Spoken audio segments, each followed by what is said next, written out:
الحمد لله رب العالمين الرحمن الرحيم مالك يوم الدين. أحمده سبحانه وأشكره، وأشهد أن لا إله إلا الله وحده لا شريك له، وأشهد أن محمدا عبده ورسوله صلى الله عليه وعلى آله وأصحابه وسلم تسليما. يا أيها الناس اتقوا ربكم إن زلزلة الساعة شيء عظيم، يوم ترونها تذهل كل مرضعة عما أرضعت وتضع كل ذات حمل حملها وترى الناس سكارى وما هم بسكارى ولكن عذاب الله شديد. يا أيها الذين آمنوا اتقوا الله ولتنظر نفس ما قدمت لغد واتقوا الله إن الله خبير بما تعملون. ولا تكونوا كالذين نسوا الله فأنساهم أنفسهم أولئك هم الفاسقون.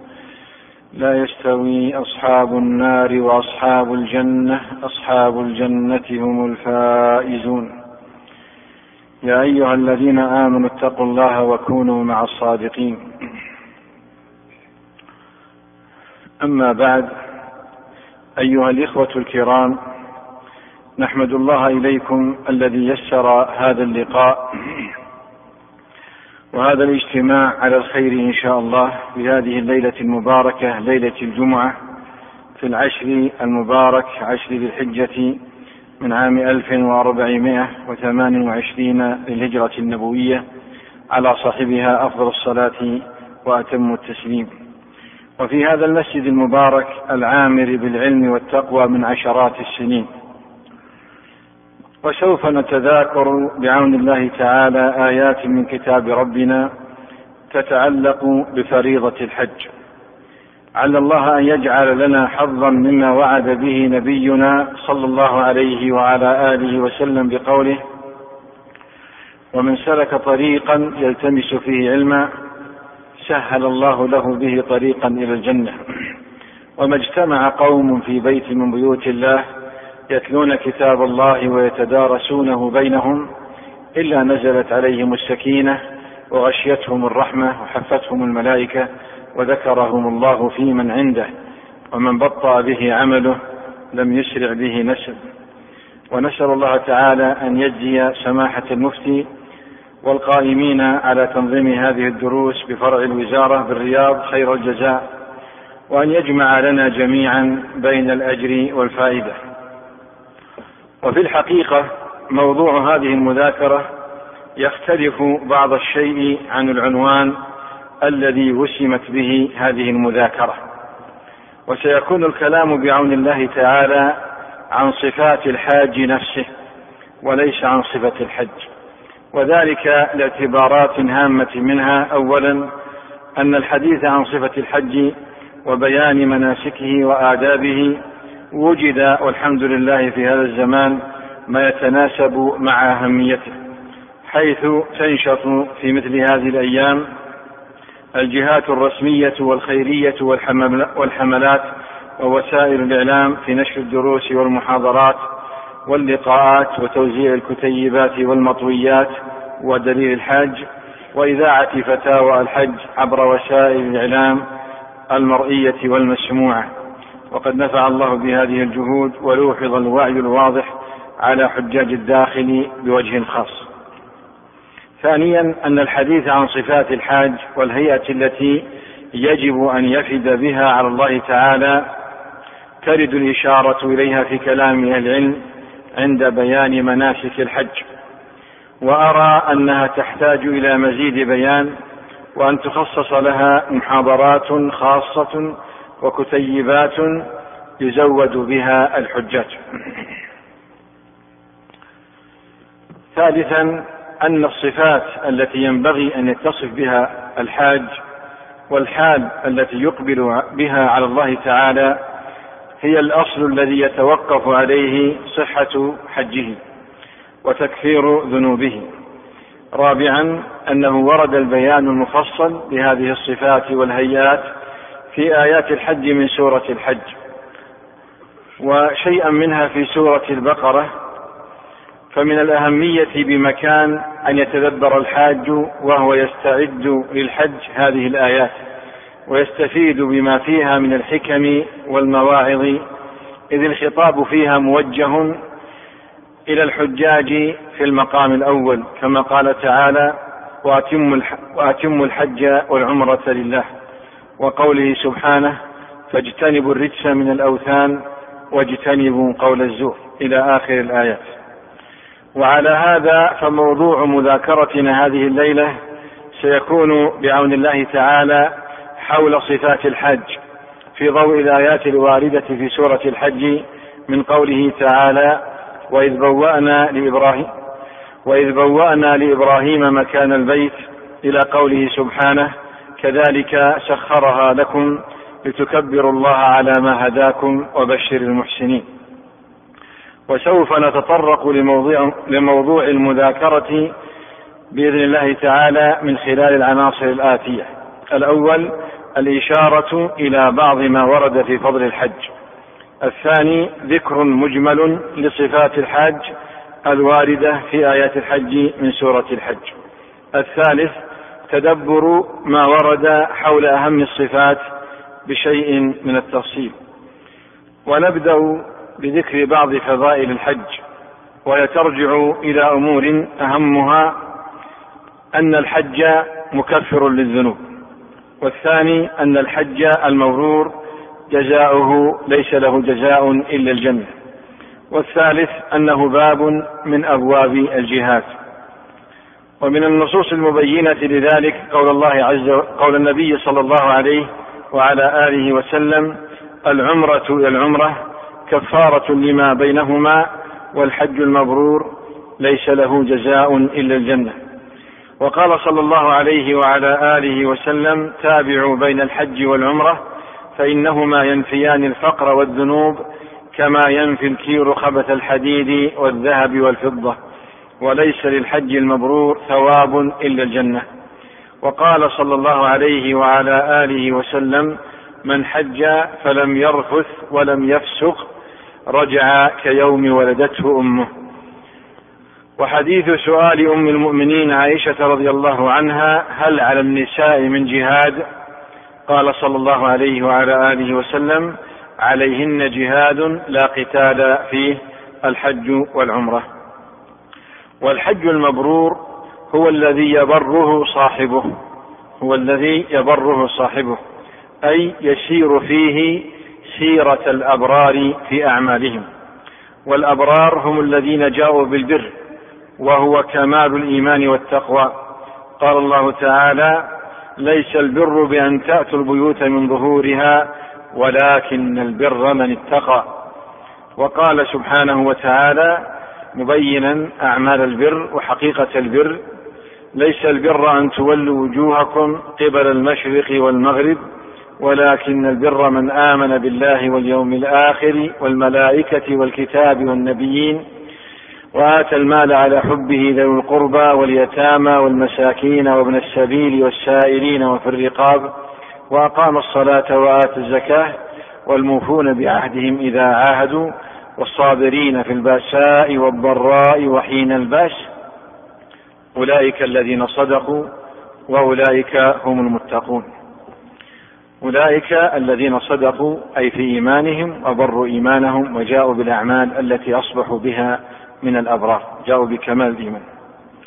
فالحج المبرور هو الذي كمله صاحبه على الوجه المشروع، متصفا بالصفات التي أمر الله سبحانه وتعالى بها في هذه الآيات المباركة وغيرها من الآيات التي وصف بها عباده الأبرار المتقين. وعلى هذا فإن الفضائل التي ورد ذكرها لا يتحصل عليها إلا من التزم بالصفات وكان على الهيئة التي يحبها الله تعالى ويقبل من جاء بها، والتي ورد أهمها في الآيات التي نتدبرها إن شاء الله تعالى في هذه المذاكرة. ثم بعد أن يتصف بتلك الصفات يكمل حجه ويبره ويسير فيه سيرة الأبرار في أعمالهم، حيث يخلصها لله تعالى ويؤديها على سنة النبي صلى الله عليه وعلى آله وسلم. وقبل أن نأتي على ذكر مجمل الصفات الواردة في آيات الحج نقدم قبل ذلك تلاوة تلك الآيات المباركة، فيقرأها علينا الشيخ زياد حفظه الله. أعوذ بالله السميع العليم من الشيطان الرجيم. وإذ بوأنا لإبراهيم مكان البيت ألا تشرك بي شيئا وطهر بيتي للطائفين والقائمين والركع السجود. وأذن في الناس بالحج يأتوك رجالا وعلى كل ضامر يأتين من كل فج عميق ليشهدوا منافع لهم ويذكروا اسم الله في أيام معلومات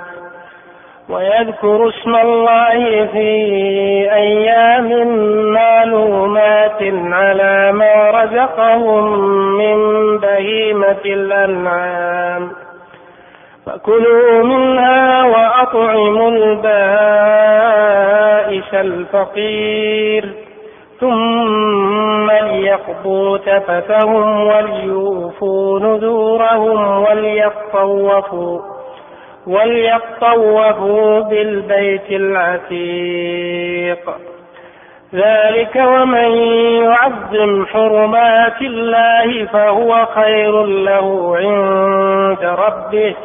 وأحلت لكم الأنعام إلا ما يتلى عليكم فاجتنبوا الرجس من الأوثان واجتنبوا قول الزور حنفاء لله غير مشركين به. ومن يشرك بالله فكأنما خر من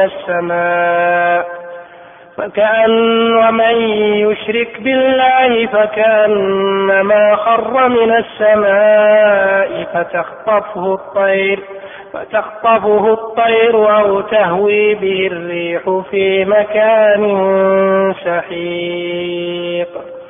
ذلك ومن يعظم شعائر الله فإنها من تقوى القلوب.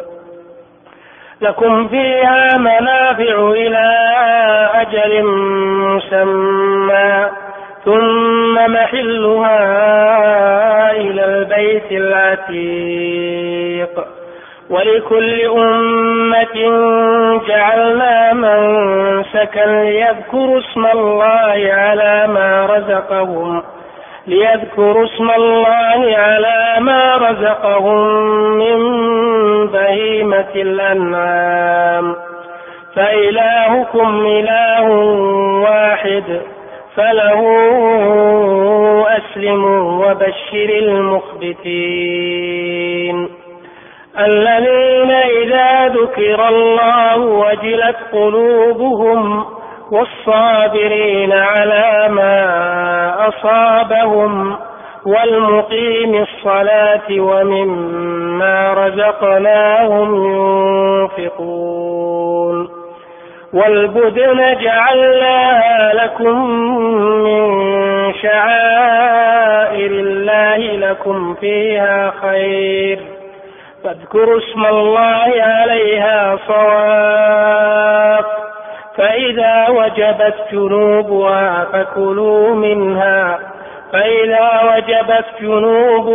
فكلوا منها وأطعموا القانع والمعتر كذلك سخرناها لكم لعلكم تشكرون. لن ينال الله لحومها ولا دماؤها ولكن يناله التقوى منكم كذلك سخرها لكم لتكبروا الله على ما هداكم وبشر المحسنين.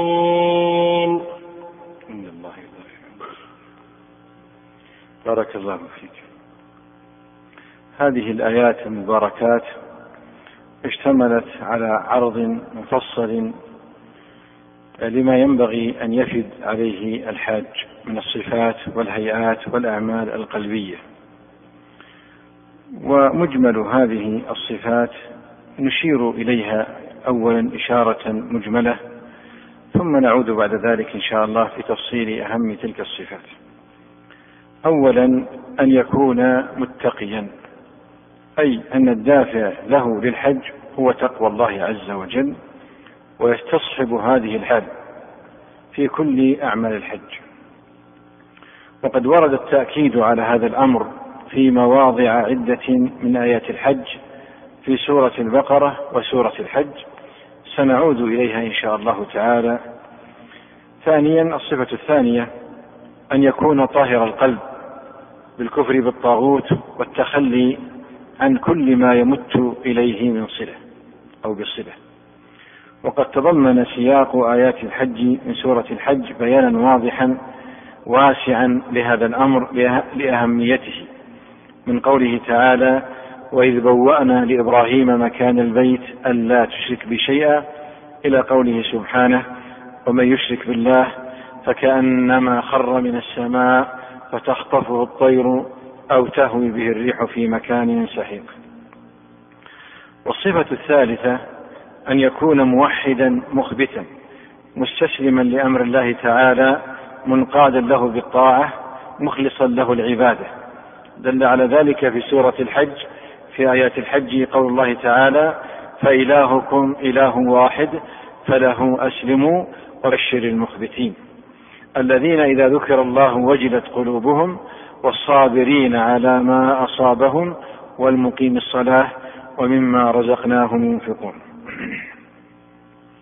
والصفة الرابعة أن يكون معظما لحرمات الله ولشعائره. قال تعالى: ذلك ومن يعظم حرمات الله فهو خير له عند ربه.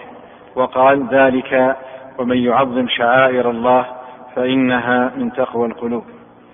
الصفة الخامسة أن يكون تائبا مقلعا عن المعاصي ومشغلات القلب. قال تعالى في سورة البقرة: الحج أشهر معلومات فمن فرض فيهن الحج فلا رفث ولا فسوق ولا جدال في الحج. وقال صلى الله عليه وعلى آله وسلم: من حج فلم يرفث ولم يفسق رجع كيوم ولدته أمه. والصفة السادسة أن يتحلى بالصبر، وقد ورد التنبيه عليه في وسط آيات الحج كما قال تعالى: والصابرين على ما أصابهم. والصبر من الشعائر المهمة جدا في كل الأعمال وفي كل شؤون الحياة، فإن الإنسان لا يستطيع أن يتحصل على خير لا في دينه أو في دنياه أو يتقي شرا من الشرور التي لها أسباب تتقى إلا بالصبر. لذلك جعله الله سبحانه وتعالى دائما قرين التقوى، جعله الله عز وجل قرين التقوى كما في قوله تعالى: إنه من يتقي ويصبر، وقوله سبحانه: وإن تصبروا وتتقوا فإن ذلك من عزم الأمور. وفي آخر السورة قال: يا أيها الذين آمنوا اصبروا وصابروا ورابطوا واتقوا الله لعلكم تفلحون. فالصبر أيضا التواصي بالصبر هي من الأمور الأربعة التي عليها مدار فلاح المسلمين كما في سورة العصر. والصفة الثامنة أن يستشعر الحاج مقاصد الحج ويتوجه قلبه لتحصيلها وطلبها، أن يعرف ماذا يريد بالحجه وما هي المقاصد التي شرع من أجلها الحج، وهي جميعا قد بينت في هذا السياق، ويتوجه قلبه لتحصيلها. وأهم هذه المقاصد إظهار العبودية والإعلام بالتوحيد والبراءة من الشرك وأهله، وهذا يحصل في التلبية التي يقولها عند عقد إحرامه، ويستمر في التلبية حتى يوم العيد، وهو يعلن بالتوحيد ويعلن لله سبحانه وتعالى بالانقياد والاستسلام والعبودية. وثانيا شهود المنافع التي جعلها الله في هذه الفريضة المباركة، ومن أهمها التزود من التقوى. أهم هذه المنافع التزود من التقوى. قال الله عز وجل ليشهدوا منافع لهم، وقال وتزودوا فإن خير الزاد التقوى. ومن ذلك تذكر يوم القيامة والحشر وتوجه القلب للاستعداد له. قال الله تعالى واتقوا الله واعلموا أنكم إليه تحشرون في آخر الآيات. وتلاحظ أنه في بداية السورة بدأ الله عز وجل بهذين الأمرين، وهما التقوى والتذكير بيوم القيامة، وهما الأمران العظيمان اللذان يستفيد قلب المسلم، يستفيد حظا عظيما من التقوى، وأيضا من استحضار ذلك اليوم ومراقبته والتطلع إليه، وأنه يؤثر في أعماله وفي توجيه مساره. قال الله عز وجل في أول السورة يا أيها الناس اتقوا ربكم إن زلزلة الساعة شيء عظيم. ومن الأمور التي أيضا من مقاصد الحج العظيمة الإكثار من ذكر الله تعالى وتكبيره وتعظيمه. قال الله تعالى في سورة البقرة فإذا أفضتم من عرفات فاذكروا الله عند المشعر الحرام، وقال فإذا قضيتم مناسككم فاذكروا الله كذكركم آباءكم أو أشد ذكرا. وقال صلى الله عليه وعلى آله وسلم إنما جعل الطواف بالبيت وبين الصفا والمروة ورمي الجمار لإقامة ذكر الله تعالى. والمواضع الدالة على الحث على ذكر الله عز وجل في الحج من النصوص كثيرة جدا. في قوله سبحانه وتعالى فإذا قضيتم مناسككم فاذكروا الله كذكركم آباءكم أو أشد ذكرا. إذا قضيتم المناسك يعني في يوم العيد في أيام التشريق تنتهي أعظم مناسك الحج، ويبقى الحجاج في منى أكل وشرب وذكر الله عز وجل والرمي والمبيت وغير ذلك، إلا أن أعظم مناسك الحج انتهت. قال فاذكروا الله كذكركم آباءكم. التفسير المشهور لهذه الآية أنها خطاب للعرب خاصة الذين هم أول من أسلم وأول من حج مع النبي صلى الله عليه وسلم صلى الله عليه وعلى آله وسلم، فإنهم كانوا في الجاهلية إذا انتهى الحج وجاءت أيام التشريق كل قبيلة يعقدون لقاءات للتفاخر والتكاثر وذكر الآباء، فكل قبيلة تجتهد في ذكر آبائها أي من مضى من أجدادها وتذكر مآثرهم من البطولة والكرم وغير ذلك مما تميزوا به، فيكون أيام منى للمفاخرة بالآباء وذكر أمجاد الآباء. فقال الله عز وجل فاذكروا الله كذكركم آباءكم أو أشد ذكرا. اذكروا الله عز وجل فإنه هو مولي النعم، وكل خير تأملونه فهو بيده سبحانه، وكل شر تحاذرونه فهو منه، وما بكم من نعمة فمن الله عز وجل. اذكروا الله، اذكروا أنعامه وآلاه واذكروه بما يذكر به من الأذكار عظموا. وهذا أمر لا بد أن يستحضره الحاج وهو ذاهب للحج، أنه يعلن بالتوحيد والعبودية ويعلن بذكر الله عز وجل في تلك المقامات العظيمة. ومن المقاصد العظيمة التوكل على الله عز وجل والاستعانة به بدعائه والضراعة إليه تعالى عند بيته وفي هذا النسك العظيم والمشاعر المقدسة. قال الله تعالى فمن الناس من يقول ربنا آتنا في الدنيا حسنة ربنا آتنا في الدنيا وما له في الآخرة من خلاق. ومن الناس من يقول ربنا آتنا في الدنيا حسنة وفي الآخرة حسنة وقنا عذاب النار أولئك لهم نصيب مما كسبوا والله سريع الحساب. وكان النبي صلى الله عليه وعلى آله وسلم يكثر الدعاء في مشاعر وفي المشاعر كلها وفي أعمال الحج كلها، يظهر الانكسار والضراعة لله عز وجل، وحجته صفة حجه وما قاله وأدعيته التي حث عليها أو قالها مدونة في كتب السنة وفي كتب الأذكار. خامسا استشعار نعم الله تعالى العبد وشكره عليها، يعني من مقاصد الحج أن العبد يذهب إلى بيت الله عز وجل ليشكره، وهو مستحضر النعم التي نالته. وبعض أهل العلم يشبه ذلك ولله المثل الأعلى يعني لو أن هناك ملكا أو أحسن إلى بعض الناس فيرسلون وفدا إليه لكي يشكروه على تلك النعم التي أنعم بها عليه. ولله المثل الأعلى هكذا ينبغي أن يكون العبد مستحضرا تلك النعم التي أنعم الله بها عليه، وأعظمها نعمة الهداية.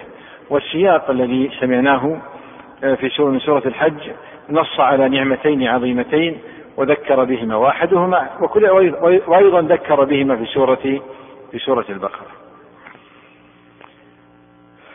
خاصة نعمة الهداية ونعمة تسخير بهيمة الأنعام، حيث ورد الحث على شكر الله عليهما خاصة في آيات الحج. قال الله تعالى: فإذا أفضتم من عرفات فاذكروا الله عند المشعر الحرام واذكروه كما هداكم وإن كنتم من قبله لمن الضالين.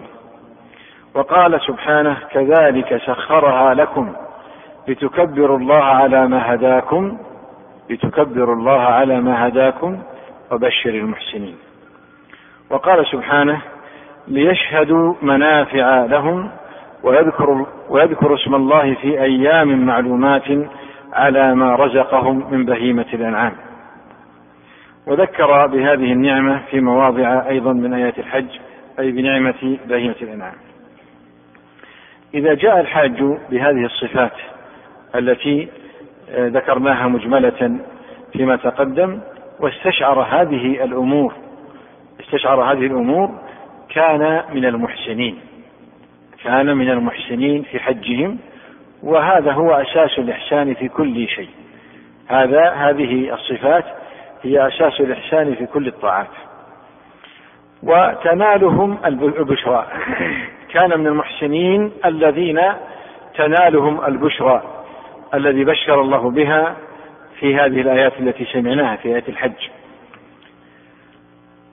قال الله تعالى: وبشر المخبتين. وقال في آخر الآيات: وبشر المحسنين. وقد بشرهم الله تعالى في أول الآيات، في أول السياق، بجزاء ينالونه في الآخرة، وبشرهم بأمر آخر في آخر السياق، وهو أمر عظيم يحتاجون إليه في كل أمورهم وأحوالهم. معنى أول السياق يعني قبل آيات الحج التي سمعناها بشرهم بالبشرى، وفي النهاية أيضا بعد أن قال وبشر المحسنين ذكر أمرا مهما جدا سوف يكرمهم به. قال في أول السياق: إن الله يدخل الذين آمنوا وعملوا الصالحات جنات تجري من تحتها الأنهار يحلون فيها من أساور من ذهب ولؤلؤا ولباسهم فيها حرير وهدوا إلى الطيب من القول وهدوا إلى صراط الحميد.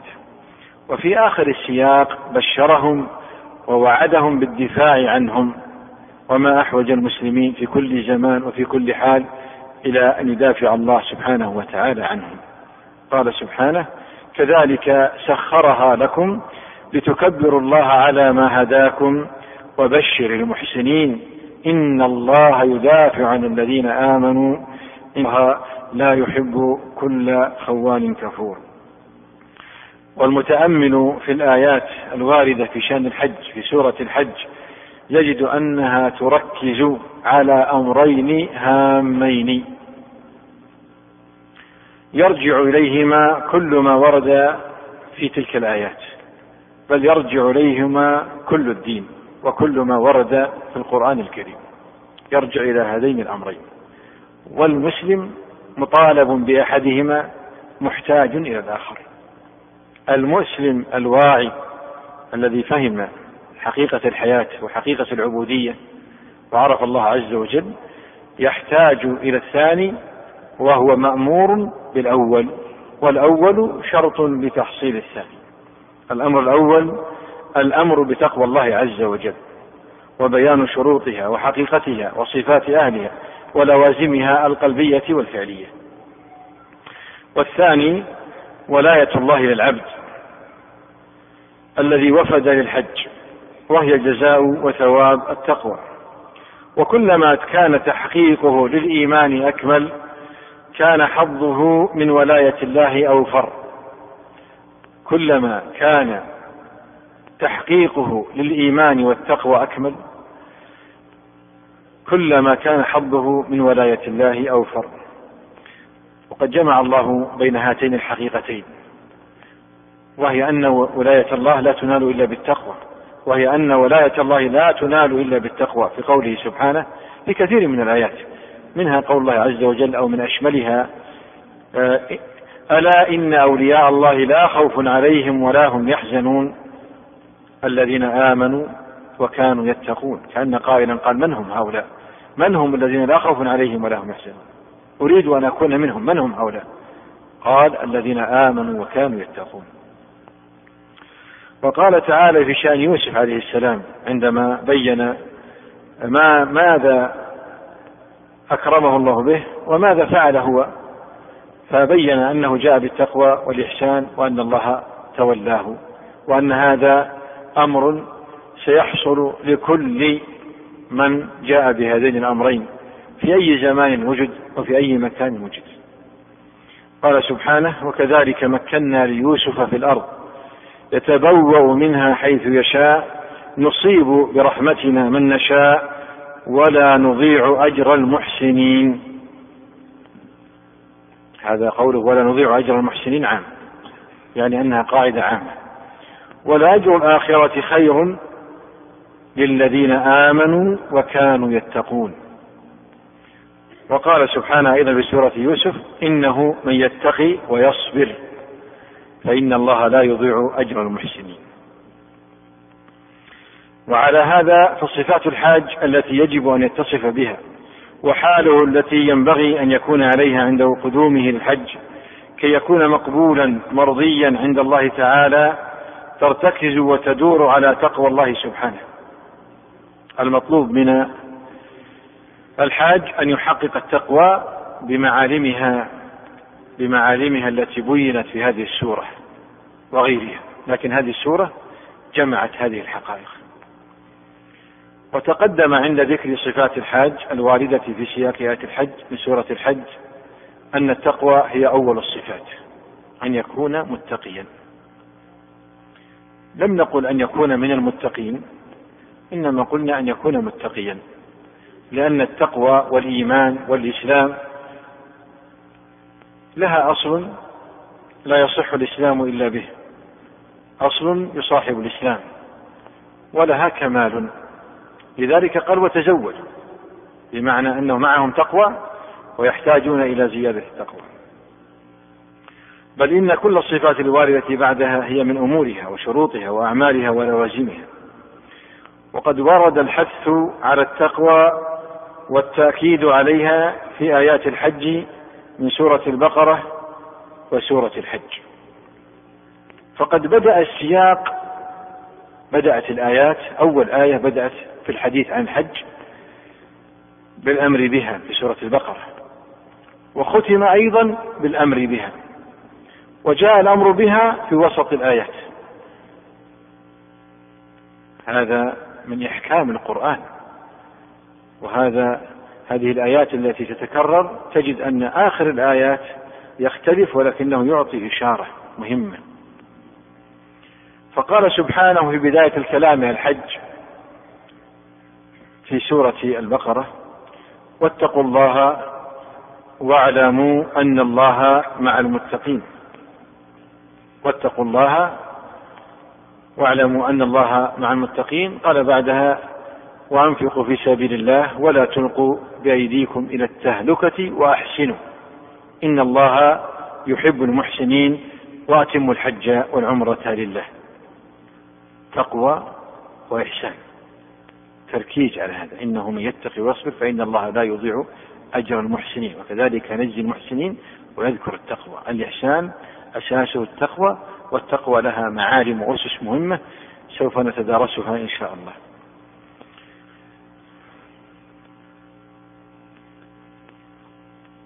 وقال في آخر الكلام على آيات الحج: وأتموا الحج نعم، قال: فمن تعجل في يومين فلا إثم عليه، ومن تأخر فلا إثم عليه لمن اتقى، واتقوا الله واعلموا أنكم إليه تحشرون. وقال في وسط تلك الآيات التي تبين أمور الحج: الحج أشهر معلومات، فمن فرض فيهن الحج فلا رفث ولا فسوق ولا جدال في الحج، وما تفعلوا من خير يعلمه الله، وتزودوا فإن خير الزاد التقوى، واتقون يا أولي الألباب. في الآية الأولى وهي قوله: واتقوا الله واعلموا أن الله مع المتقين، أمر سبحانه بالتقوى وهي فعل العبد، ثم بين جزاءها وهي ولاية الرب وفعل الله عز وجل الذي يتولى به عبده، فقال: واعلموا أن الله مع المتقين. ثم نعم، وذكر الإحسان أيضا بعد ذلك، وبين أنه بالتقوى والإحسان يتأهل العبد ويستحق معية الله الخاصة التي تفضل بها سبحانه على عباده المتقين المحسنين. وورد هذا المعنى في مواضع أخرى كقوله تعالى: إن الله مع الذين اتقوا والذين هم محسنون. المعية مربوطة بالتقوى. والتذكير بمعية الله تعالى وولايته للعبد والسبب الجالب لها من أفعال العبيد في بداية الحديث عن الحج له مناسبة ظاهرة، ذلك أن الحاج عندما يفارق الديار ويقتحم الأخطار ويبذل نفائس الأموال ويتعب بدنه، ماذا يريد؟ يريد القرب من الله، يريد معية الله، يريد ولاية الله، يريد رضوان الله عز وجل.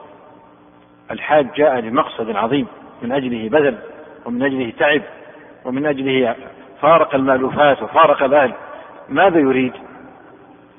يريد أن يتولاه الله عز وجل ويكون معه في الدنيا والآخرة، فناسب أن ينبه إلى أن ذلك له شرط وله لوازم، ينبغي على الحاج أن يلتزم بها ويتنبه لها من البداية لكي يستعد لهذا الأمر، يتهيأ للقدوم على الله عز وجل على هيئة ترضي الله وتوجب له ولاية الله وتجب له ما أراد. في الآية التي أمر الله تعالى فيها بالتقوى في وسط السياق، في قوله سبحانه وتعالى: وتزودوا فإن خير الزاد التقوى واتقون يا أولي الألباب.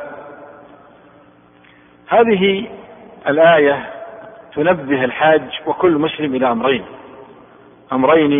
أمران لا بد منهما. الأول أن التقوى يتزود منها، يستزيد العبد منها، بمعنى أن لها أسباب تزيد التقوى في قلب العبد. التقوى أساس لكل خير، لكنها تزيد وتنقص، والإيمان يزيد وينقص. والتقوى ليست إلا منزلة من منازل الإيمان، هي منزلة كمال الإيمان، هي منزلة كمال الإيمان. كلما زاد الإيمان كلما زاد حظه من التقوى. والحج موسم لزيادة الإيمان بفعل الأعمال المشروعة فيه وإتقانها، فيزداد حظ الإنسان من التقوى ويترقى في مقامات العبودية، ويزيد حظه من ولاية الله تعالى. الثاني وهو أمر مهم، الثاني الذي دل عليه قول الله عز وجل: واتقوني يا أولي الألباب، أن من توجهت همته إلى التزود من التقوى وعلم أن الحج ميدان لذلك، واجتهد في أداء أفعال الحج وغيرها من الطاعات علما وعملا. هذا يدل على رجاحة عقله، يعني أنه عرف أن التقوى أهم شيء في هذا الوجود، أهم شيء، وأنها تكتسب، لأن التقوى والإيمان يكون بفعل العبد ويكون بهبة الرب، فالذي هو الاهتداء، والإيمان الذي هو أفعال الإيمان، والتقوى التي هي فعل القلب، كما قال النبي صلى الله عليه وسلم: التقوى ها هنا، التقوى ها هنا، التقوى ها هنا. الذي عرف هذا الأمر وتوجهت همته إليه واتخذ من الأعمال الصالحة موسما وفرصة يزداد بها من التقوى قربا من الله عز وجل، هذا يدل على رجاحة عقله. لذلك قال بعض الشعراء: ليس من يقطع طرقا بطلا، إنما من يتقي الله البطل. الذي يتقي الله هو البطل وهو العاقل، هذا الذي وهو السعيد. نسأل الله أن يجعل لنا وإياكم حظا من ذلك. في الآية الثالثة التي ختم الله بها السياق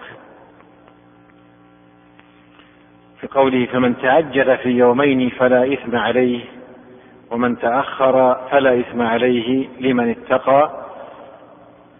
نعم، واتقوا الله واعلموا أنكم إليه تحشرون. أيضا في هذه الآية أمران هامان. الأمر الأول أن الحج مكفر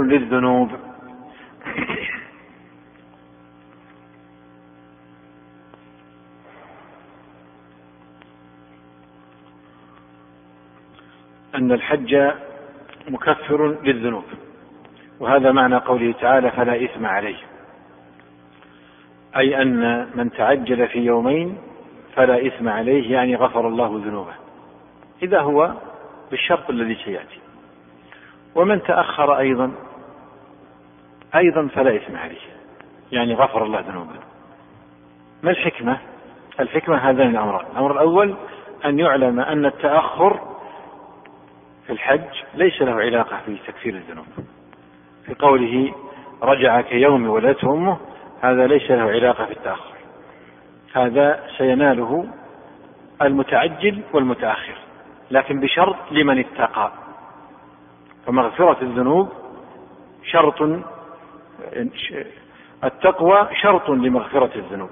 أما من تأخر فإنه من تأخر في النفر من منى فإنه يزداد عملا صالحا ويزداد له أجره على ذلك، لكن مغفرة الذنوب لا أثر للتأخر فيها، إنما الذي له أثر عظيم هي التقوى.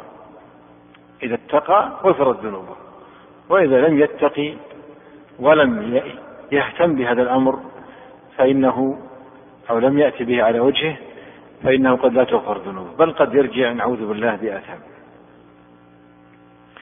الأمر الثاني كما تقدم تذكير الحاج أيضا أن أساس الفلاح والنجاح والنجاة يوم الحشر إنما هو أيضا بالتقوى. فكما بين سبحانه أنه يكون مع المتقين في الدنيا في أول السياق، بين في آخره أيضا أنه يكون معهم يوم القيامة، حيث ذكر بالحشر عندما يحشر الناس فينجيهم من أهوال الحشر ومن النار ويدخلهم الجنة ويكرمهم بكراماته العظيمة لأوليائه وأحبائه المتقين المحسنين. ورد هذا الأمر وهو أن الله مع المحسنين ومع المتقين في الدنيا والآخرة، يحوطهم بعنايته وولايته ورعايته، في قوله في آيات كثيرة، منها قول الله عز وجل: إن الذين قالوا ربنا الله ثم استقاموا تتنزل عليهم الملائكة ألا تخافوا ولا تحزنوا وأبشروا بالجنة التي كنتم توعدون نحن أولياؤكم في الحياة الدنيا وفي الآخرة. فهذه الآيات تنبه الحاج إلى الاهتمام بالتقوى وإصلاح القلب وإحسان العمل قبل كل شيء، إذ هي الأساس التي يبنى عليها كل خير ويتوقف عليها صلاح العمل.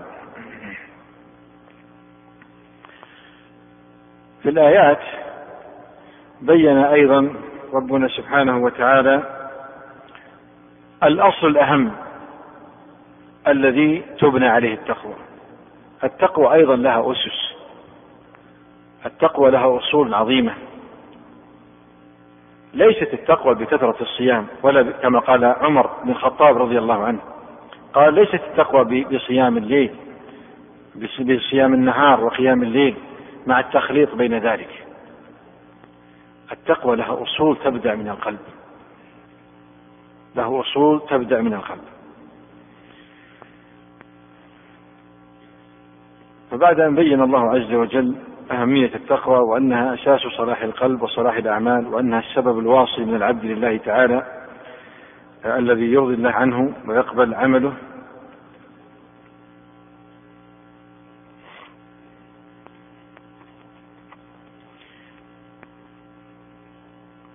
بين أمرا مهما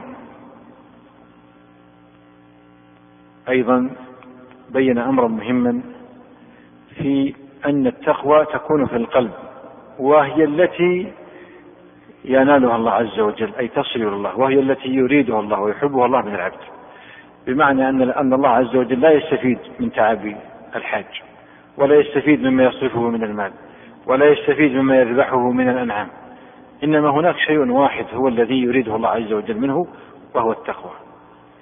وهذه التقوى تكون في القلب. ودلت الآيات أيضا في سورة الحج على أنها هي المحرك للعبد في تعظيم شعائر الله عز وجل وفي إتقانها، والدافع له في ذلك، وهي أيضا أساس قبول العمل. أما أساس قبول العمل فجاء في قوله تعالى: لن ينال الله لحومها ولا دماؤها ولكن يناله التقوى منكم. إذا ذبح الهدي تقوى لله عز وجل نفعه، إذا طاف تقوى لله عز وجل نفعه. أما إذا لم يصدر عن تقوى فإنه لو ذبح كل ما على الأرض من الأنعام لا ينفعه شيء. أما كونه هو الدافع إلى تعظيم شعائر الله والإحسان في أعماله، قول الله عز وجل: ذلك ومن يعظم شعائر الله فإنها من تقوى القلوب. ذلك ومن يعظم حرمات الله فهو خير له. إذا عظم حرمات الله خير له عند ربه، لأنها ستقبل ما دام أنها صادرة عن تعظيم، ستقبل خير له عند ربه. ولكن بين هنا أنها لا يعظمها إلا من كان في قلبه تقوى. وتعظيم شعائر الله هي دليل على تقوى التي في القلب. الحديث عن التقوى يطول جدا، والقرآن والتقوى هي وصية الله الأولين والآخرين، ولا تكاد تجد صفحة في المصحف إلا وفيها الأمر بالتقوى والحث على التقوى، فهي شأنها عظيم جدا. لكن موضوع المحاضرة يقتضي منا أن نمر على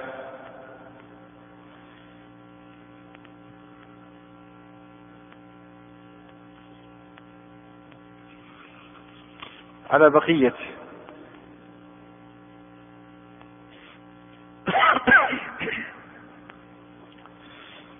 بعد أن ورد الأمر بالتقوى وبيان أهميتها وأنها أساس الأهم في قبول الحج والأساس الأهم في تحصيل ولاية الله عز وجل وكرامته، بين سبحانه وتعالى أيضا الأصل الأهم الذي لا تصح التقوى إلا به. لا نقول لا تقبل، لا تصح أصلا إلا به، ولا يتأتى العبد المجيء بالتقوى إلا بها. يعني قد يعبد الإنسان يصوم نهاره ويقوم ليله وينفق ماله فيما يظنه طاعة لله، ولكن لا يكون من المتقين ولا يقبل منه ويكون من أصحاب الجحيم. ما السبب؟ السبب أنه فقد هذا الأصل، وهو أصل مهم جدا. لذلك قال الله عز وجل في سورة تقرأ في كل يوم جمعة: وجوه يومئذ خاشعة، ليست مستكبرة، خاشعة متواضعة منكسرة متذللة، عاملة ناصبة، أي أنها أتعبت نفسها في طاعة الله كما تظن، عاملة في طاعة الله ناصبة أتعبت نفسها، والنتيجة تصلى نارا حامية، نعوذ بالله، لأن هذا الأصل فقد من عمله فلا يعتبر تقوى ولا ينفعه بشيء.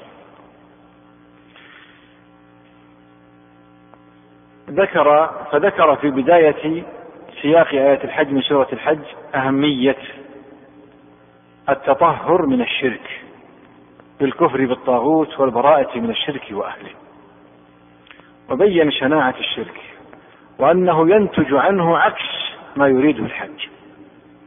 في آيات الحج تجد هذه الآيات تبرز أمام الحج، يجب أن ينتبه لها.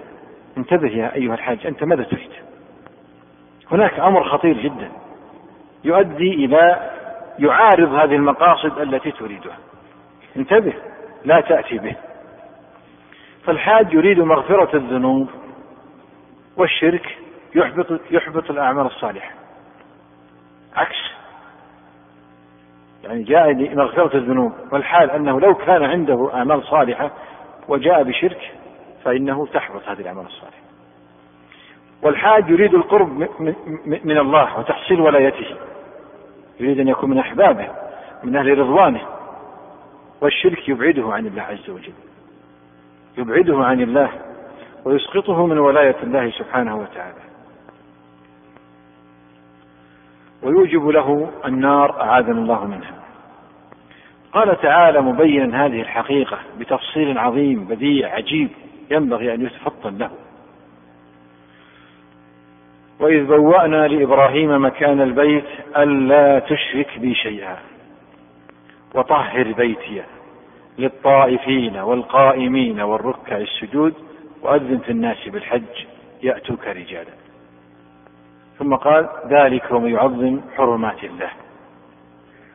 ثم قال: فاجتنبوا الرجس من الأوثان واجتنبوا قول الزور حنفاء لله غير مشركين به، ومن يشرك بالله فكأنما خر من السماء فتخطفه الطير أو تهوي به الريح في مكان سحيق. بدأ بقوله وإذ بوأنا، هيأنا، وأطلعه الله وعرفه وأذن له في بناء البيت وجعله مكانا لعبادته، بوأه هذا المكان ليعبد الله فيه، لكن على أمر مهم: ألا تشرك بي شيئا. هل هي أمر وشرط؟ الذي تبين لي بعد الرجوع إلى بعض التفاسير ومعاني الكلمات أنها ليست شرطا، وإنما هي تعليلية. إنما هي تعليلية. وإذ بوأنا لإبراهيم مكان البيت لئلا يشرك بشيء، أي لكي يعبد الله ولا يشرك به شيئا، كما في قوله تعالى: وعد الله الذين آمنوا منكم وعملوا الصالحات ليستخلفنهم في الأرض، إلى أن قال: يعبدونني لا يشركون بي شيئا. قد تكون شرط وقد تكون تعليلية، أي أن الله مكن لهم في الأرض وآمنهم من الخوف وأرغد عليهم العيش لكي يعبدوه ولا يشركوا به شيئا، أو بشرط أن يعبدوه ولا يشركوا به شيئا، كلاهما صحيح. إن كانت شرطا فهي تكون مقدمة وشرط للوعد، وهي أيضا علة للتمكين، فلا بد من هذا الأمر. إذن ألا تشرك بي شيئا، نقول أن الله جدد العهد لإبراهيم وأخبره أن هذه الأماكن التي بنيت لعبادته وعمرت إنما عمرت لكي يعبد سبحانه وتعالى ولا يشرك به شيئا.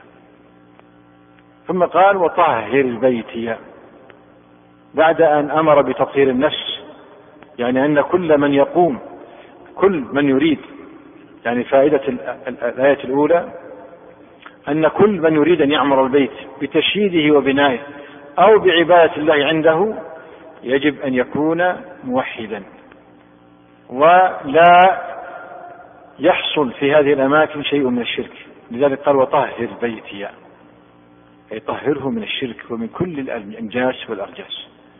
والتطهير من الشرك هو المقصود في هذا السياق، وهذا مجمع عليه عند أهل التفسير، ويدل عليه فعل النبي صلى الله عليه وسلم، وسيأتي إن شاء الله قريبا: طهر بيتي من الشرك والمشركين. ثم بعد ذلك أمره بأن يؤذن بعد بناء البيت وتطهير البيت وتهيئة البيت للحجاج والعمار، أمره بأن يؤذن في الناس يطلب منهم أن يحجوا إلى بيت الله عز وجل. ثم التفت السياق إلى الحجاج أنفسهم، التفت السياق يخاطب الحجاج: يا أيها الحجاج، يا من سيستجيب للنداء. كل من سيستجيب للنداء خوطبوا بقوله تعالى: فاجتنبوا الرجس من الأوثان واجتنبوا قول الزور، حنفاء لله غير مشركين به، ومن يشرك بالله فكأنما خر من السماء فتخطفه الطير أو تهوي به الريح في مكان سحيق. النبي صلى الله عليه وعلى آله وسلم فقه تماما هذه الآيات وترسم هديها في الحج. هذا الذي نقول أنه ينبغي الحجاج أن يفقهوها ويترسموها عاقلين ما يقولون وما يفعلون، وأنها استجابة لهذا النداء وهذا التوجيه الذي نحن لم يصلنا نداء إبراهيم، إنما وصلنا عن طريق القرآن، ووصلنا في ضمن هذه الآيات، فهذه الآيات لها دلالات مهمة. النبي صلى الله عليه وآله وسلم ترسم هداية هذه الآيات، فأول ما أحرم ماذا قال؟ لبيك اللهم لبيك، لبيك لا شريك لك لبيك، إن الحمد والنعمة لك والملك لا شريك لك، ألا تشرك بي شيئا، أعلن بالبراءة من الشرك. ويقول جابر بن عبد الله وهو يحكي حج النبي صلى الله عليه وسلم: فأهل بالتوحيد، أهل بالتوحيد. إذن التلبية تماما استجابة مباشرة لقوله ألا تشرك بي شيئا. استجاب النداء، لكن ليس أي استجابة مستبصرة، جاء ملبيا معلنا البراءة من الشرك، وأنه جاء لهذا البيت معلنا البراءة من الشرك، معلنا بالتوحيد. ثم طهر بيتي. كيف طهر النبي صلى الله عليه وسلم البيت؟ عندما فتحت مكة ماذا فعل؟ أولا قبل أن يطوف أو يصلي بالبيت أخذ يطعن الأصنام التي في البيت، أخذ يطعنها وهي تسقط على الأرض. كان في الكعبة 360 صنما، أخذ يطعنها صلى الله عليه وسلم ويسقطها ويقول: قل جاء الحق وزهق الباطل إن الباطل كان زهوقا، قل جاء الحق وما يبدئ الباطل وما يعيد. تطهير. ثم بعد أن فرض الحج في السنة 9 لم يحج صلى الله عليه وسلم. قال أهل العلم: لم يحج لأنه لم يطهر البيت، فأرسل أبا بكر بسورة براءة وبالإعلان أنه لا يحج بعد العام مشرك ولا يطوف بالبيت عريان. تطهير البيت من الفسق، التعري فسق، وقبل ذلك تطهيره من الشرك والمشركين. إذا طهر البيت من المشركين طهر من الشرك، لأنهم إذا جاءوا أعلنوا بالشرك في البيت، وهذا أمر خطير جدا.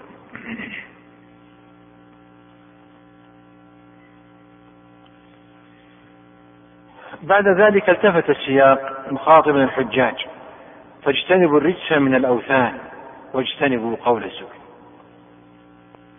حنفاء لله غير مشركين به، أي حال كونكم على الحنيفية ملة إبراهيم. فاجتنبوا الرجس من الأوثان. الأوثان هي كل من عبد من دون الله أو اعتقد فيه شيء من صفات الله أو من خصائص الله. وثن إذا اعتقد أو صرف له شيء من حق الله أو من خصائصه التي تفرد بها فهو وثن، سواء كان شمسا أو كوكبا أو صنما أو غير ذلك، لكنه وثن باعتقاد أهله لا في حقيقة أمره، وثن بالنسبة لاعتقاده.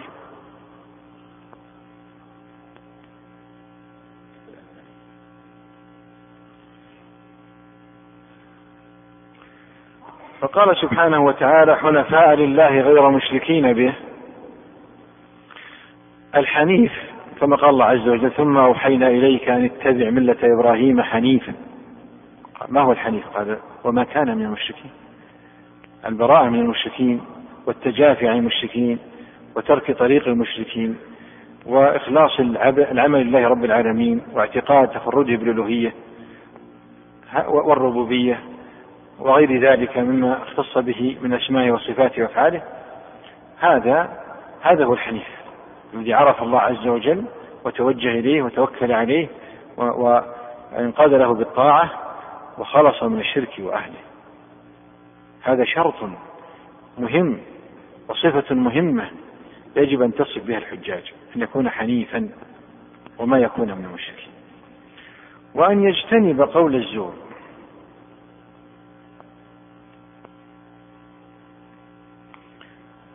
المفسرون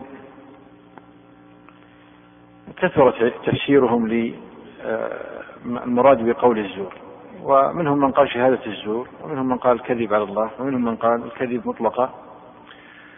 والصحيح أنه الكذب مطلقا، لكن بتركيز وتخصيص على الكذب على الله عز وجل بنسبة الشريك والولد إليه. هذا من أعظم الزور ومن أعظم الكذب ومن أعظم الإفك.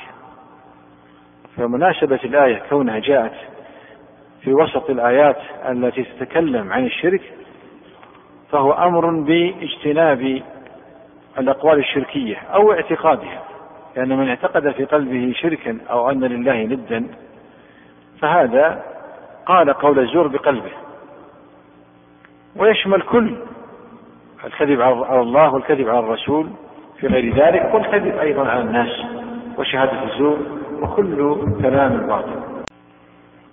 القول بأن قول الله عز وجل: فاجتنبوا الرجس من الأوثان واجتنبوا قول الزور، أن القول بأن الزور الذي أمر الحجاج وغيرهم باجتنابه أنه هو الأقوال الشركية، سواء كانت قولا في القلب اعتقادا أو قولا باللسان، هذا هو الأقرب، لأنه ورد في سياق يتكلم عن الشرك ويحذر من الشرك. والأمر الثاني أن الله سبحانه وتعالى يعلم أنه سيحج هذا البيت كثير من الناس يعلنون بالتوحيد، يعني يعلنون أنهم من المسلمين، لكنهم يقولون الشرك في قلوبهم وألسنتهم، لكنهم يقولون الشرك في قلوبهم وألسنتهم، وهذا أمر عظيم جدا. فإذا كان هذا حقيقة حالهم، سيأتي من يحج وهو متلبس بالشرك معتقد له قائل له، فمن المناسب أن يأتي التحذير من هذا الأمر الخطير. إذ كيف يرجو الحاج المتلبس بشيء من الشرك القرب من الله عز وجل وتحصيل ولايته والفوز بالجنة ومغفرة الذنوب وهو محجوب بشركه عن الله تعالى؟ هناك حاجز كبير جدا نعوذ بالله.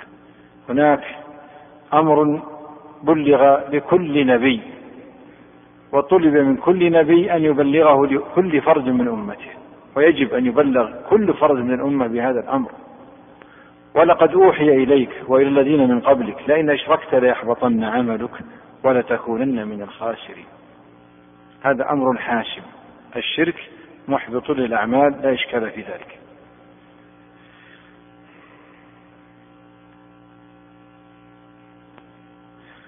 وقد وصف الله تعالى الذي أيضا يدل على أن المقصود بقول الزور هو الشرك، أنه هو قول الزور الذي أمروا بالتخلي عنه، ورود آيات كثيرة تصف مقالات المشركين بالكذب والافتراء والزور.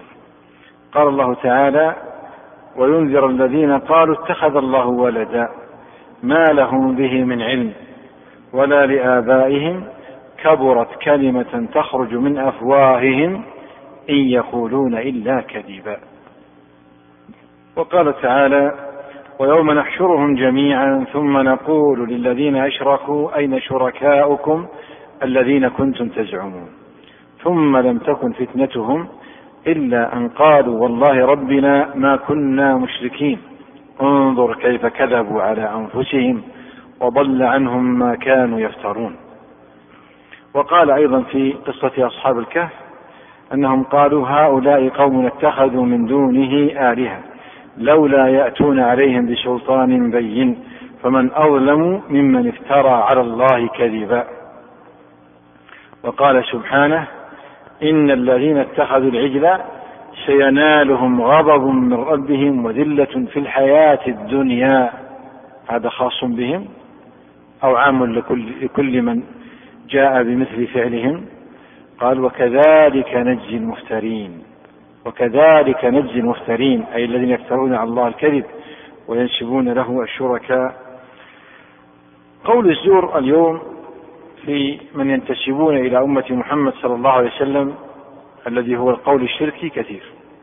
هذه حقيقة يجب أننا نشخصها وأن نتعرف عليها وأن تبذل الجهود في معالجتها ويحذر الحاج من التلبس بها. لا يقول شخص أنا ولدت مسلم وعرفت التوحيد وأنا في مأمن من الشرك. إبراهيم عليه السلام يقول وجنبني وبني أن نعبد الأصنام. والنبي صلى الله عليه وسلم يقول من يأمن بعد إبراهيم، من يأمن البلاء بعد إبراهيم عليه وعلى نبينا أفضل الصلاة والسلام. الأمر مهم جدا أن هذه مشكلة كبيرة. قد يقع الإنسان في الشرك وهو لا يدري لأنه لا يتعلم التوحيد ولا يعرف أمور الجاهلية فيقع في بعضها وهو لا يدري يظن هذا ليس بشيء. الأمر الذي يفد كثير من الحجاج من ينتسبون إلى الإسلام سواء كانوا ينتسبون إلى الفرق الضالة الباطنية وغيرها أو حتى ينتسبون إلى أهل السنة كالمنتسبين إلى بعض الطرق الصوفية، هؤلاء يشتركون في أمر ويجادلون عليه، وهو زعمهم أن النبي صلى الله عليه وسلم والأولياء وآل البيت يتوسل بهم إلى الله عز وجل، فيأتون يدعونهم بنية أن هذا المدعو هذا الولي أو هذا النبي يدعو الله لهم، ويدعونهم صراحة ويلوذون بهم ويطوفون بالقبور إن استطاعوا ويرمون الصدقات ويربطون الخرق. هذا شيء متفش مع الأسف في حجاج اليوم في كثير منهم، وإلا والحمد لله أهل التوحيد والبصيرة تزداد عددهم الحمد لله عاما بعد عام، لكن هذا موجود في كثير من الحجاج. هذا أخفه وهو شرك صريح، لأن هذا هو حقيقة شرك المشركين.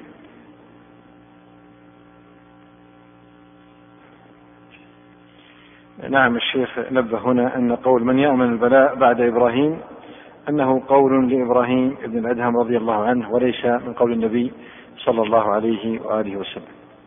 جزاكم الله خير. الحاصل أن هذا الذي يفعل الآن يأتي إنسان ويتوسل بالنبي صلى الله عليه وسلم أو بحمزة، وتوسلاتهم كثيرة، ويقول أنا لا أدعوه، أنا لا أعتقد أنه رب يدبر، ولكنني أدعوه لكي يشفع لي عند الله عز وجل، فهو له مقام عظيم من أولياء الله. هذا هو حقيقة شرك المشركين. قريش ما كانوا يشركون أبدا بالربوبية، ما كانوا يقولون أن الهبل أو اللات أو عزة أو غيرها أنهم يدبرون، إنما قالوا ما نعبدهم إلا ليقربونا إلى الله زلفى، يعني ما يريدونهم من الله، يريدونه من الله، وقالوا هؤلاء يقربون إلى الله الذي عنده ما نريد. انتبهوا، ما نعبدهم إلا ليقربونا إلى الله زلفى، قال هؤلاء شفعاؤنا عند الله، ما يريدونه عند الله، وجعلوا هذه الأصنام أو بعض الصالحين وسيلة بينهم وبين الله ليعطيهم الله ما يريدون. وهذا هو حقيقة ما يحصل من التوسلات من بعض الحجاج اليوم.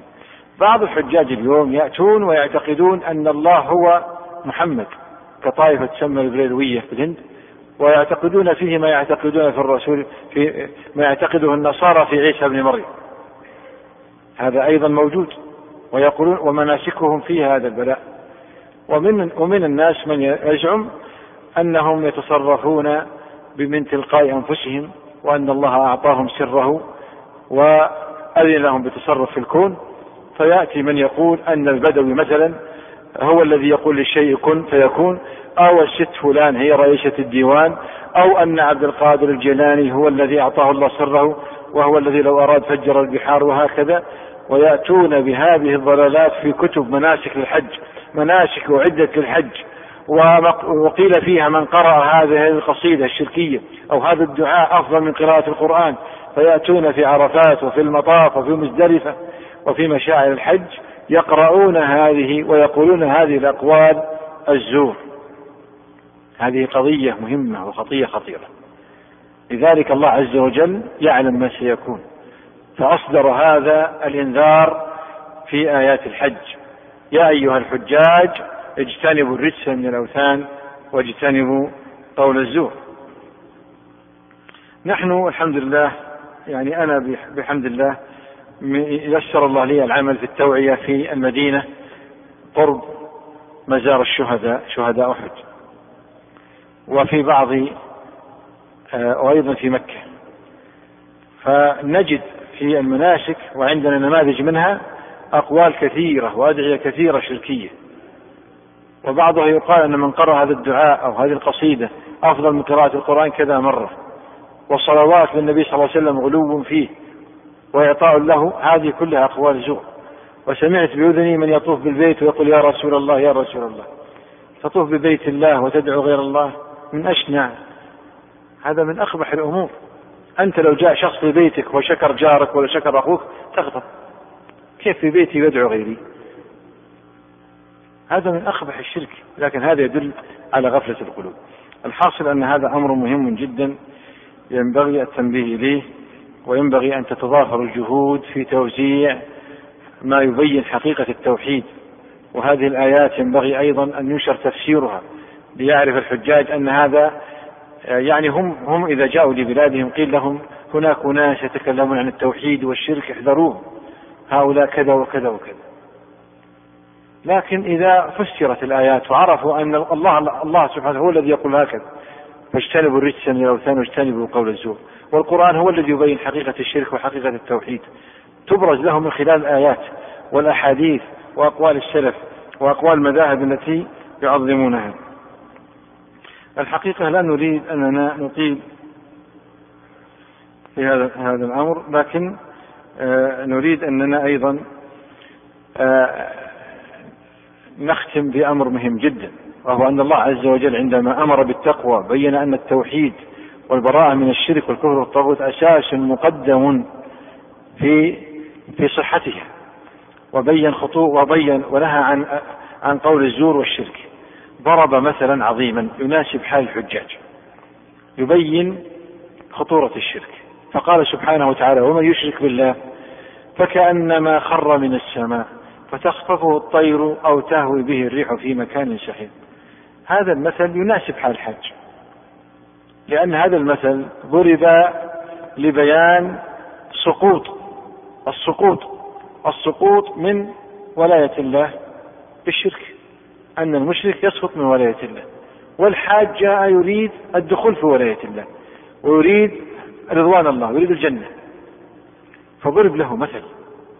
هذا يدل على عظم هذا الأمر وأهميته.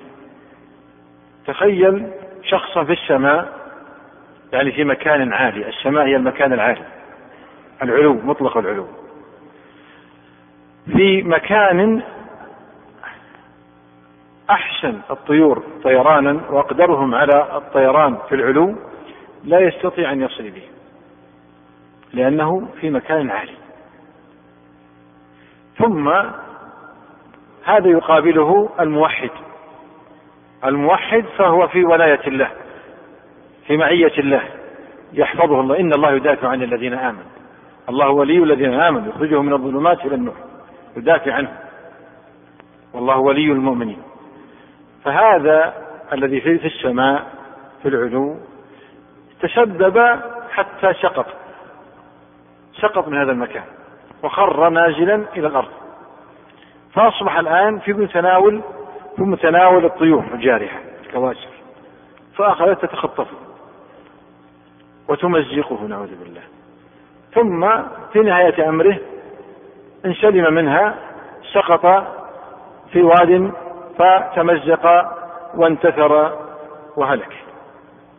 كذلك المؤمن، وكل إنسان في أصل خلقه مؤمن على الفطرة، سواء كان مؤمنا حقيقة استجاب للرسول أو كان مؤمنا حقيقة على الفطرة التي فطر الله عليها. هذا لو وقع في الشرك ماذا يحصل له؟ يسقط من ولاية الله ويتخلى الله عنه ويخذله، فتتسلط عليه الشياطين، وهي هنا تقابل الطير. الشياطين تقابل الطير، فتخطفه الطير أي تتخاطفه شياطين الإنس والجن ويتلاعبون به، أو تهوي به الريح. الريح قال أهل العلم أنها الأهواء والشهوات، تتلاعب به أهواءه وشهواته نعوذ بالله. كيف بإنسان تخلى عنه وليه وحاميه وناصره وتلاعبت به الشياطين ومالت وتتجاذبه الأهواء يمينا وشمالا؟ لا شك أنه نعوذ بالله إن لم يتب ويرجع إلى التوحيد ويؤسس إيمانه عليه، وإلا فسيهلك في واد من وديان الضلال نعوذ بالله. وربما تقلب فيها فجمع بين ضلال الشبهات والكفر والاعتقاد وضلال الشهوات، وربما أضاف إليها نعوذ بالله أيضا ظلم الناس.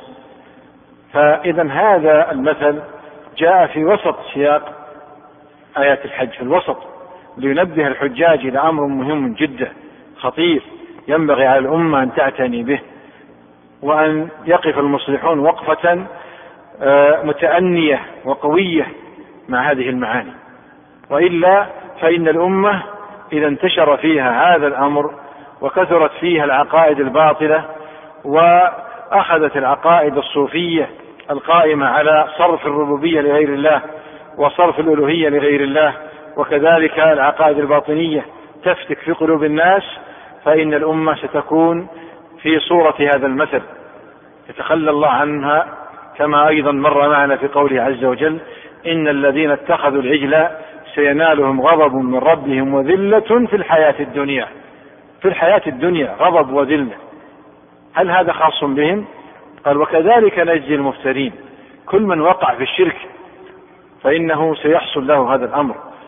فإذا انتشرت هذه الأمة في الأمة فإن الأمة مخذولة نعوذ بالله، أي أمة كانت في أي مجتمع كان، إذا هم لم يقوموا بإصلاح الأمور وإصلاح القلوب ومنع الشرك ونشر مع أعلام التوحيد والسنة فإنهم سيكونون في خذلان من الله عز وجل، وتتلاعب بهم شياطين الإنس والجن وتسري فيهم الأهواء والشهوات، ثم في النهاية نعوذ بالله يتسلط عليهم عدوهم ويضيع كثير مما في أيديهم من البلاد، وربما نعوذ بالله سرى أو جرى عليهم سيف عدوهم فقتل منهم مقتله واستأثر بخيراتهم.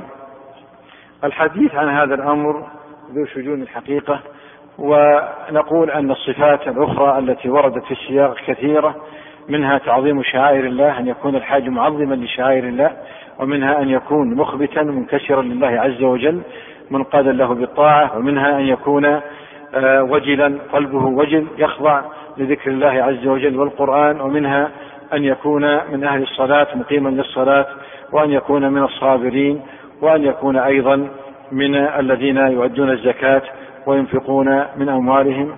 نسأل الله عز وجل أن يأخذ بأيدينا جميعا لما فيه صلاح ديننا ودنيانا، والحمد لله رب العالمين، وصلى الله وسلم على نبينا محمد وعلى آله وأصحابه أجمعين.